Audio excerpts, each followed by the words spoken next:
नमस्कार। एक बार फिर हाजिर हैं हम आपके बीच। लेकिन आज का यह बुलेटिन सामान्य नहीं है। आज हम जो दृश्य आपको दिखाने जा रहे हैं वह सिर्फ एक तस्वीर नहीं बल्कि एक संपूर्ण आंदोलन की जीत का प्रमाण पत्र है। यह उस पल की गवाह है जब देश की वित्त मंत्री श्रीमती निर्मला सीतारमण और उस महानायक के बीच सीधा संवाद हुआ जिसे आज पूरा देश पेंशन सत्याग्रह का प्रतीक मानता है। हम बात कर रहे हैं उसी लौह पुरुष, उसी संघर्ष मूर्ति कमांडर अशोक रावत की। इस ऐतिहासिक तस्वीर को गौर से देखिए। वित्त मंत्री के हाथों में एक सुंदर पुष्प गुच्छ है जो शिष्टाचार का प्रतीक है, लेकिन उनके चेहरे पर जो गहन गंभीरता है वह केवल उसी व्यक्ति के चेहरे पर आती है जिसे कोई बड़ा भारी भरकम निर्णय लेना हो। वहीं दूसरी ओर कमांडर अशोक रावत के चेहरे पर वह शांत आत्मविश्वास है, वह अद्भुत संतोष है जो लगभग 2 दशकों की तपस्या, हजारों धरनों, कई बार की गिरफ्तारियों और अदम्य संघर्ष के बाद ही आता है। यह चित्र साफ संकेत दे रहा है अब समय बदल गया है। अब वह घड़ी आ गई है जिसके लिए लाखों पेंशनधारियों ने अपनी आंखों के तारे बिछा रखे थे।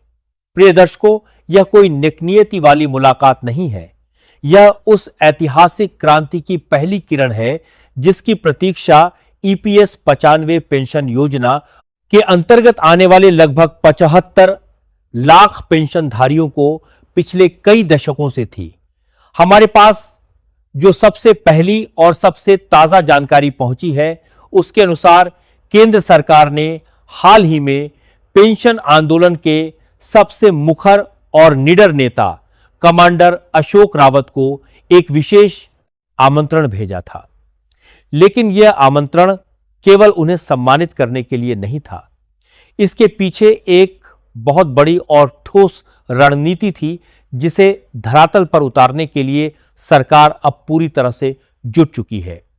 आपको वह समय याद होगा जब पिछले कई महीनों से पेंशनर्स के बीच जो भी दस्तावेज अपडेट और जानकारियां चर्चा का विषय बनी हुई थी वे सभी एकत्रित करके कमांडर रावत को सौंप दी गई थी। हमारे विशेष स्रोतों के अनुसार यह कोई प्राथमिक या परिचयात्मक बैठक नहीं थी। यह वह बैठक थी जहां केवल बातें नहीं हुई बल्कि वित्त मंत्री श्रीमती निर्मला सीतारमण ने स्वयं पहल करके कमांडर रावत को बुलाया और उस बैठक का एकमात्र उद्देश्य था हर उस पेंशनर के बैंक खाते में पूरी पेंशन राशि सुनिश्चित करना जो ईपीएस 95 के दायरे में आता है। अब ना तो कोई बहाना चलेगा ना कोई टालमटोल। यह सरकार की साफ और अटल प्रतिबद्धता है। अब कृपया अपनी नजरें दूसरी तस्वीर पर टिका दीजिए। यह तस्वीर केंद्रीय वित्त मंत्रालय के उसी प्रतिष्ठित सभागार की है जहां कभी देश का बजट जैसे ऐतिहासिक दस्तावेज पेश किए जाते थे। इस तस्वीर में आप साफ देख सकते हैं वित्त मंत्री श्रीमती निर्मला सीतारमण अपने वरिष्ठ अधिकारियों के बीच गहन चर्चा में लीन है। बैठक का केंद्रीय विषय था ईपीएस 95 के तहत पेंशन में होने वाली बढ़ोतरी, उसके लिए आवश्यक धनराशि का आवंटन और फिर उस राशि का सीधा बिना किसी बिचौलिए के पेंशनर्स के खातों में अंतरण। इस बैठक में न केवल वित्त मंत्रालय के अपर मुख्य सचिव उपस्थित थे बल्कि प्रधान सचिव स्तर के कई शीर्ष अधिकारी भी मौजूद थे। यहां तक कि कार्यपालिका के विभिन्न विभागों के अधिकारी और कर्मचारी भी उस कमरे में मौजूद थे। और सबसे महत्वपूर्ण बात, हर एक अधिकारी ने वित्त मंत्री के समक्ष अपने अपने विभाग से संबंधित प्रश्नों के समाधान के लिए पूरी जिम्मेदारी ली। यानी अब न कोई देरी न कोई टालमटोल, पूरी मशीनरी एक साथ एक स्वर में एक लय में काम करने को तैयार है। प्रिय दर्शकों, कमांडर अशोक रावत की यह तस्वीर इसीलिए भी अत्यंत महत्वपूर्ण है क्योंकि पिछले कई वर्षों में पेंशन आंदोलन के जितने भी नाम चर्चित हुए हैं उनमें सबसे ऊपर और सबसे अधिक विश्वसनीयता रखने वाला नाम कमांडर अशोक रावत का ही रहा है। वे केवल एक आवाज नहीं है, वे एक मिशन है और जब इस मिशन के ध्वजवाहक की मुलाकात देश के वित्त मंत्री से होती है तो यह कोई सामान्य घटना नहीं हो सकती। हमारे अत्यंत विश्वसनीय और संवेदनशील स्रोतों के अनुसार यह मुलाकात एक निर्णायक और अंतिम चरण की बैठक थी। यानी इससे पहले की सारी प्रक्रियाएं, सारी तैयारियां, सारी गणनाएं लगभग पूरी हो चुकी थी। केवल कुछ औपचारिकताएं शेष थी जिन पर इस बैठक में मोहर लगाई जानी थी। हां, आपने बिल्कुल सही सुना। इस पूरे घटनाक्रम में केवल वित्त मंत्री ही शामिल नहीं थी। हमारे पास जो विस्तृत जानकारी पहुंची है उसके अनुसार केंद्रीय मंत्री श्री नितिन गडकरी जी और भारत सरकार के कई अन्य वरिष्ठ मंत्रियों ने भी इस मुद्दे पर कमांडर अशोक रावत के साथ लंबी, विस्तृत और गंभीर चर्चा की है। यहां तक कि बताया जाता है कि कमांडर रावत ने इन सभी मंत्रियों के समक्ष अपनी बातों को पूरी गंभीरता, निडरता और स्पष्टता के साथ रखा। उन्होंने हर उस मुद्दे को बारीकी से उठाया जो पिछले एक दशक से अधिक समय से पेंशनर्स की राह में कांटे की तरह चुभ रहा था। अब हम आपको इस रिपोर्ट के सबसे रोमांचक और अहम भाग में ले जाते हैं। हमारे पास एक विशेष ऑडियो अंश है जिसे आप अत्यंत ध्यान से सुनिएगा। यह वह ऑडियो है जिसमें स्पष्ट रूप से केंद्रीय मंत्री श्री नितिन गडकरी और कमांडर अशोक रावत के बीच हुई बातचीत के अंश सुनाई देते हैं। साथ ही इस ऑडियो में उस ऐतिहासिक बैठक के निर्णयों की प्रथम झलक भी मिलती है। आइए सुनते हैं यह महत्वपूर्ण ऑडियो। देखिए, पहले हमने श्रम मंत्रालय की ओर से जो प्रस्ताव तैयार किया था जिसमें 7,500 मासिक पेंशन की बात थी, उसे हमने सैद्धांतिक मंजूरी दे दी थी। और अब कल जो हुई उस ऐतिहासिक बैठक में वित्त मंत्री श्रीमती निर्मला सीतारमण जी ने आप लोगों के उस प्रस्ताव को, जो कि 7,500 मासिक पेंशन, उस पर महंगाई, राहत भत्ता और साथ ही 1 लाख का निःशुल्क चिकित्सा उपचार का था, प्रस्ताव संख्या 2222 के तहत अपनी स्वीकृति दे दी है।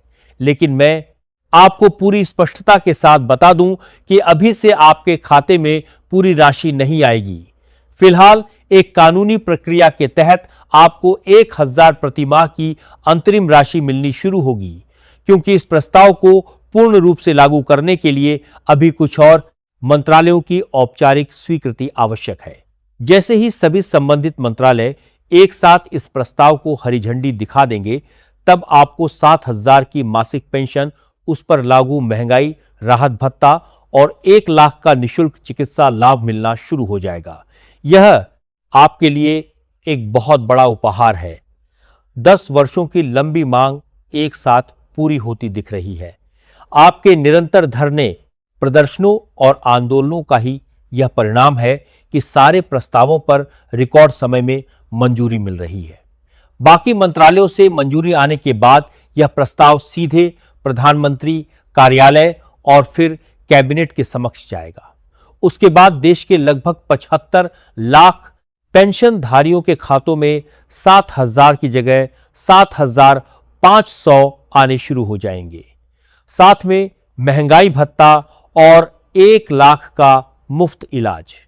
इस ऑडियो के बाद अब हम आपको एक और गहरी अंदरूनी जानकारी देने जा रहे हैं। जिस प्रस्ताव का उल्लेख इस ऑडियो में हुआ, प्रस्ताव संख्या 22, यह कोई साधारण फाइल या कोई रूटीन दस्तावेज नहीं है।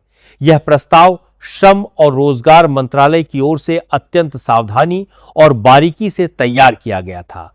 इसे तैयार करने में विशेषज्ञों की कई टीमों ने महीनों मेहनत की है।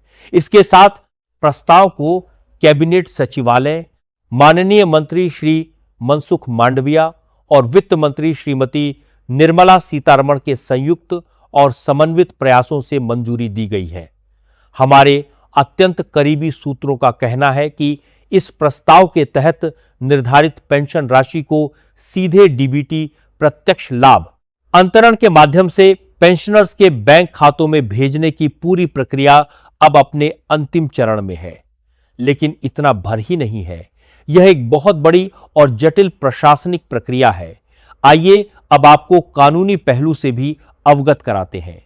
कोई भी प्रस्ताव, चाहे वह कितना भी लोकप्रिय क्यों ना हो, उसे कानूनी स्वरूप देने के लिए केवल 1 या 2 विभागों की मंजूरी काफी नहीं होती। यह एक लंबी, संवैधानिक और बहुस्तरीय प्रक्रिया है। यहां सबसे महत्वपूर्ण बात यह है कि प्रस्ताव संख्या 2222 को जितनी अभूतपूर्व गति से मंजूरी मिल रही है, उतनी ही सतर्कता और सूक्ष्मता से उसे कानूनी जांच की कसौटी पर भी कसा जा रहा है। हमारे पास पुष्ट जानकारी है कि यह फाइल अब गृह विभाग से गुजरते हुए सबसे महत्वपूर्ण विभाग विधि मंत्रालय के पास भेजी जा चुकी है। अब आप सोच रहे होंगे आखिर क्यों? तो चलिए समझाते हैं। बिना विधि मंत्रालय की आधिकारिक मुहर के बिना विधि विभाग के अनुमोदन के कोई भी संशोधन, कोई भी अधिनियम में परिवर्तन और कोई भी गजट नोटिफिकेशन अंतिम रूप से जारी नहीं किया जा सकता, क्योंकि कानून मंत्रालय की मंजूरी के बिना जारी किया गया कोई भी आदेश भविष्य में कानूनी चुनौतियों का सामना कर सकता है, तब उस पर मुकदमे हो सकते हैं। कोई भी जारी की प्रॉब्लम रिट याचिकाएं दायर की जा सकती हैं।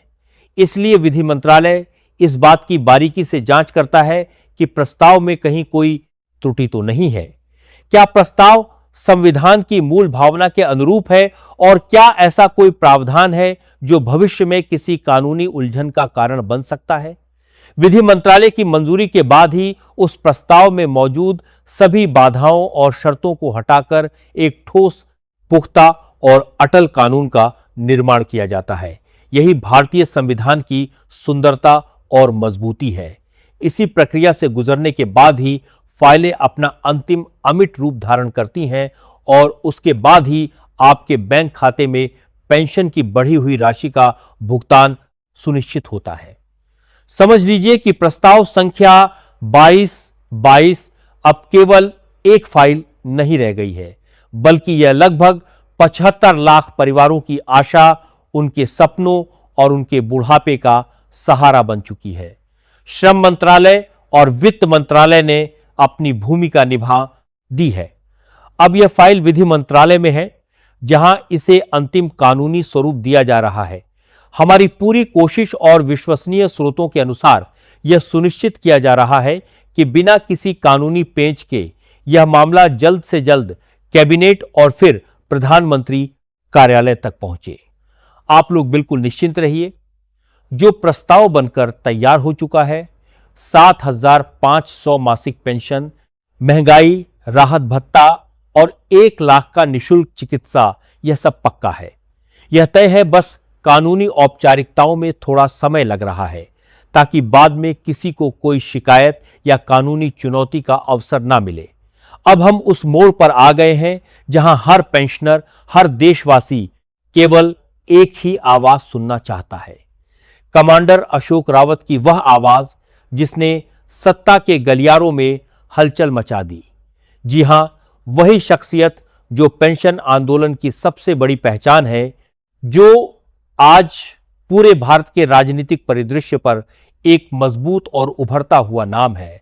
वह जो केवल बोलता ही नहीं बल्कि ठोस आंदोलन करता है, जिसने धरने, प्रदर्शन और कानूनी लड़ाइयों को अपना हथियार बनाकर प्रशासन की नींद हराम कर दी है। उसी कमांडर अशोक रावत का आधिकारिक बयान सुनना आज के समय में अत्यंत कल्याणकारी और ऐतिहासिक है।